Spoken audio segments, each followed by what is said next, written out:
Seja bem-vindo ao podcast que traz uma abordagem inclusiva e transformadora para a educação. Aqui, você vai encontrar insights, reflexões e ferramentas práticas para tornar a aprendizagem acessível a todos. Junte-se a nós e vamos construir juntos uma educação mais inclusiva e justa. Para este primeiro episódio, quero me apresentar e também fornecer alguns valores e visões que podem ser relevantes e que serão a base para esse trabalho. Meu nome é Fabrício Calvetti Campos, tenho 50 anos, formado em análise e desenvolvimento de sistemas, e há mais de 20 anos professor de metodologia científica, tendo ajudado mais de 1.000 alunos nessa área. E com isto, vi a necessidade de uma ferramenta de ajuda a todos os professores, pedagogos e pais que querem ver seus alunos e filhos com outro patamar de educação. Os nossos principais valores serão acessibilidade. Todos devem ter a oportunidade de aprender, independentemente de suas origens, habilidades ou recursos. A educação deve ser acessível a todos. E isso inclui a criação de ambientes de aprendizagem inclusivos e o fornecimento de recursos e suportes adequados.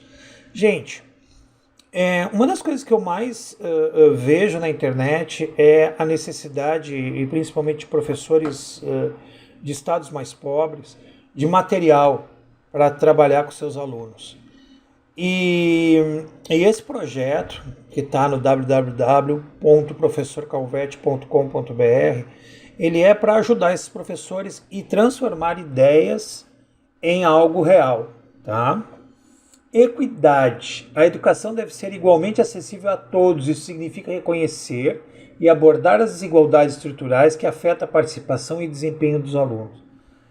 Nós vivemos um mundo totalmente diferente. Tá? Nós não vivemos no mundo que tínhamos há 20 anos atrás. Nós vivemos um mundo onde a acessibilidade, onde acesso à internet, informação é muito grande. E hoje os alunos vivem um nível de conhecimento e de informação absurdo. E nós temos que repensar a educação. Tá? Diversidade. A educação deve refletir a diversidade das pessoas e culturas que a compõem. Isso significa valorizar e respeitar as diferenças individuais e culturais e incluir perspectivas diversas nos conteúdos e métodos de ensino. Colaboração. Gente, eu quero só avisar para vocês que eu estou gravando isso do celular, tá? Então pode ser que eu pare, às vezes deu um sinal de WhatsApp, mas é isso aí, tá? Colaboração. A aprendizagem é um processo social e o trabalho colaborativo pode levar a resultados mais significativos e duradouros. O podcast pode ser um espaço para promover a colaboração e o diálogo entre os ouvintes e convidados. Futuramente eu quero trazer pessoas, pelo menos online, para a gente debater vários assuntos. Tá?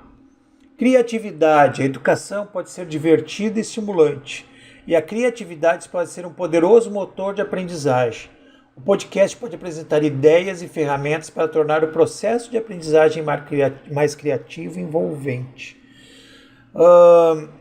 A ideia, o sonho desse podcast é transformar ele numa ferramenta que tu possa pegar, fazer cortes com o que interessa e levar para os alunos, levar para a sala de aula, para onde for. Empatia. Para criar ambientes de aprendizagem inclusivos e transformadores, é necessário cultivar a empatia e o respeito pelos outros. O podcast pode promover a compreensão e a solidariedade entre os ouvintes e convidados, incentivar a empatia na prática pedagógica. Esses são apenas alguns valores e visões que acredito que são relevantes para este podcast.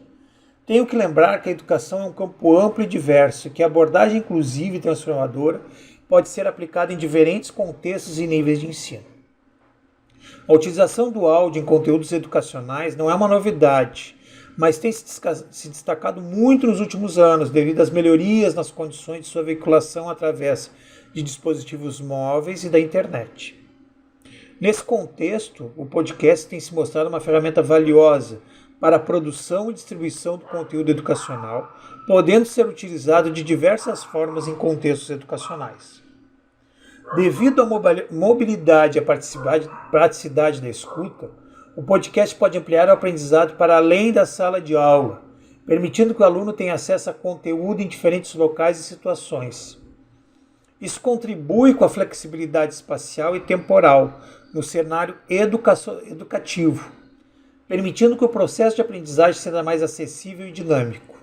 Além disso, a possibilidade funcional de pausar, retroceder e avançar torna o podcast atraente a alunos com necessidades especiais ou com um ritmo de estudo diferente, permitindo personalizar o processo de aprendizagem. Esse ponto aqui é muito interessante. Pessoal, eu estou lendo, claro que toda a minha pauta eu escrevo ela antes, para mim poder ler, e aí os comentários vindo, né? Isso é muito interessante, porque eu preciso de ideias, eu preciso que você que está me escutando, que conhece professores, conhece pessoas da área pedagógica, até mesmo pais, que tenham ideias. Eu queria fazer eu vejo que o meu filho aprende muito melhor ouvindo uma música ou um jogo. Gente, eu estou aberto a novidades e trazendo isso, tá, para dentro do mundo da educação. Outra vantagem do podcast é que eles podem ser ouvidos enquanto o aluno realiza outras atividades fora da escola, requerendo um grau de atenção exclusiva menor. Isso permite que o aluno passe mais tempo dedicado a ouvir o conteúdo do que passaria assistindo vídeos ou lendo textos. Além disso, essa possibilidade de ouvir o conteúdo enquanto realiza outras atividades torna os podcasts recomendados para acompanhar o desenvolvimento de habilidades motoras e a exploração em campo.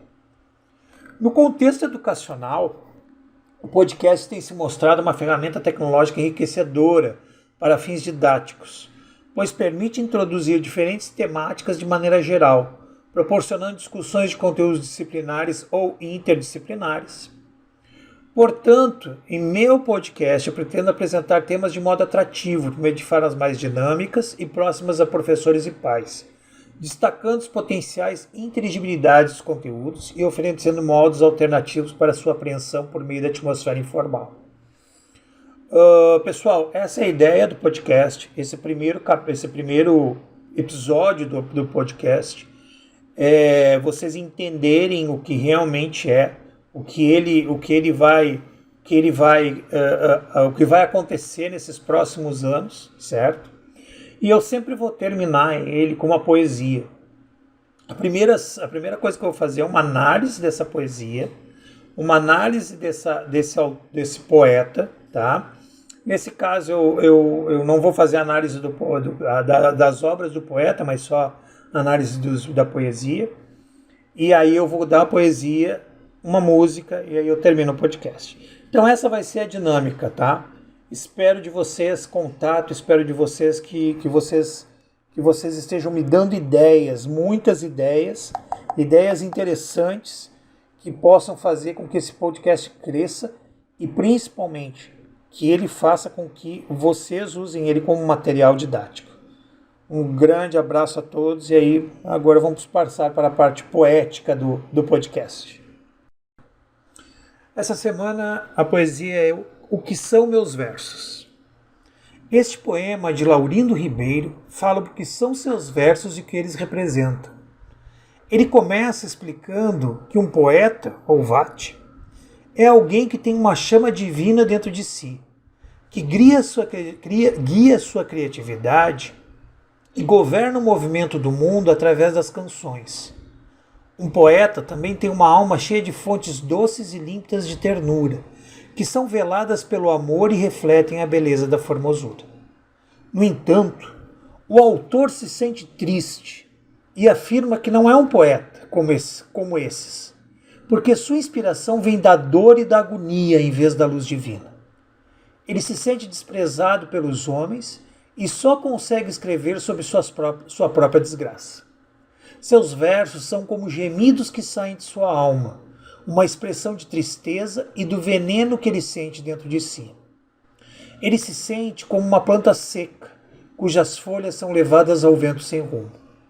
Em resumo, o poema fala sobre como um poeta deve ser um iluminado e cheio de inspiração divina, mas o autor se sente triste sem inspiração. Seus versos são uma expressão da dor e da agonia que ele sente dentro de si e que ele os lança ao mundo como uma forma de lidar com a sua própria desgraça. E aí vamos ao verso, ao poema. Se é vate quem acessa a fantasia, tem de divina luz na chama eterna.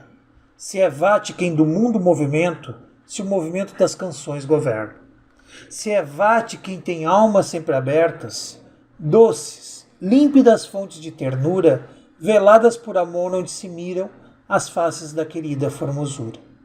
Se é vate quem dos povos, quando fala, as paixões vivifica, excita o pasmo, e da glória recebe sobre a arena as palmas que lhe oferece o entusiasmo. Eu, triste, cujo fraco pensamento dos desgostos gelou fatal quebranto, que, de tanto gemer desfalecido, nem sequer movo os ecos com meu canto. Eu triste, que só tenho abertas na almas envenenadas fontes da agonia, malditas por amor a quem nem em sombra de amiga formosura o céu confia. Eu triste, que dos homens desprezado só entregue a meu mal, quase em delírio. Ator no palco estreito da desgraça, só espera a coroa do martírio. Vate não sou, mortais, bem o conheço. Meus versos pela dor só inspirados, nem são versos. Menti, são ais sentidos. Às vezes, sem querer, d'alma exalados. São fel que o coração verte engolfadas, por continuadas angústias comprimido. São pedaços das nuvens que me encobrem, do horizonte da vida, o sol querido. São anéis da cadeia, garrajou-me-se ao pulso da desgraça ímpia sanhuda. São gotas do veneno corrosivo, que em pranto pelos olhos me transuda. Seca de fé minha alma os lança ao mundo, do caminho que levam descuidado, qual, ludibrio do vento, as secas folhas, solta a esmo no ar, planta mirrada. É isso, pessoal. Um grande abraço a todos.